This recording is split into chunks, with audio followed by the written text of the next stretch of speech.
age is just a number para sa isang nakilala naming 70 anyos na sa kabila ng edad ay Japorms na Japorms pa. Aba, may isa namang kolektor ha, na ang hobby mangolekta ng bisikleta.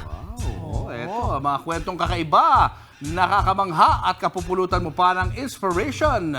Pahapiawan natin sa kwento sang minuto ni Mark Logan. Top 5. Kilalanin si Lolo Drip, mapaukay man o high-end. Kaya niyang sumabay sa trend.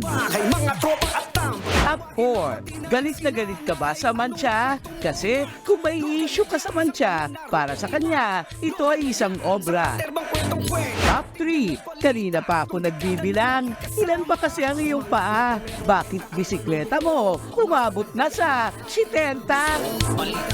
Top 2. Pangarap niya raw mga brother, bawat tricycle driver, di na raw maghihirap forever.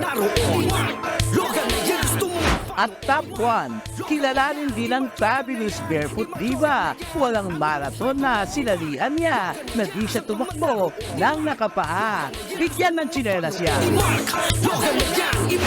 Sus ka na! Tara! Paano ba? Nagbabalita mula sa Frontline, Mark Logan, News 5. Mga kapatid, Jiggy Manikad po, iba na ang may alam at may pakialam sa panahon ngayon. Para sa konkreto, kumpleto at komprehensibong balitaan sa Frontline, mag-follow at mag-subscribe sa social media pages ng News 5.